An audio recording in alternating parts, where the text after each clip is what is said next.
তরমুজ বাছাই করতে গিয়ে আমি কি ঠকে গেলাম। হে সো হ্যালো এভরিওয়ান, জীবনেই প্রথমবার একা একাই তরমুজ কিনেছি একটা, তাও খুব একটা বড় সাইজ নয়। এই তরমুজটার ওয়েট ছিল মাত্র 2 কিলো, যার দাম নিয়েছিল মাত্র 60 টাকা। তরমুজের গায়ের রংটা কিছুটা হলুদ থাকলে সেই তরমুজটা নাকি লাল আর মিষ্টি হয়, এটা আমার দিদি বলেছিল। তো চলো 1 2 3।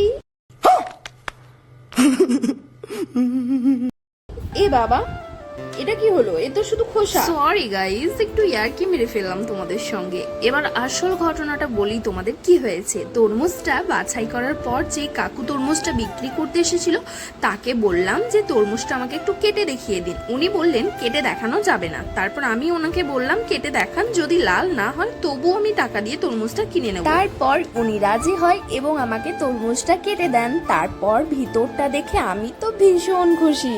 তোমরা হয়তো অনেকে বলবে এতে এত খুশি হওয়ার কি আছে। আসলে দেখবে কোনো কাজ একা একা করার পর যদি সেটা সঠিক হয় তাহলে দেখবে সেটাতে নিজেকে নিয়ে ভীষণ গর্ব হয় যে আমি পেরেছি। তরমুজ আমার পছন্দের খাবার হলেও সেটা খেতে এখন ভীষণ ভয় লাগছে, কারণ প্রায় দিন নিউজে শুনছি তরমুজ খেয়ে নাকি অনেকে মারা যাচ্ছে। ভাই, এরা খাবার জিনিসগুলো কেন যে বিষ মিশিয়ে বিক্রি করে সেটা আমার মাথায় আসে না একদম। আর এই তরমুজটা কাটছিলাম বিকেল বেলায়, তখন দেখছি ভীষণ জোরে বৃষ্টি নেমে গেছে। এই দেখো, এটা হচ্ছে বৃষ্টি ছাড়ার পরের আবহাওয়া। কি সুন্দর তাই না? চারপাশ থেকে কি সুন্দর ঠান্ডা হাওয়া আসছে। আর এরকম আবহাওয়াতে বরের নাকি মুড়ি খেতে ইচ্ছে করছে। তো ওকে জিজ্ঞাসা করলাম মুড়ি কি দিয়ে খাবে, তো ও বললো চানাচুর সাথে পেঁয়াজ কুচি। আর ওর সঙ্গে আমিও যোগ দিলাম, মুড়ি খেতে খেতে অনেক গল্প করলাম।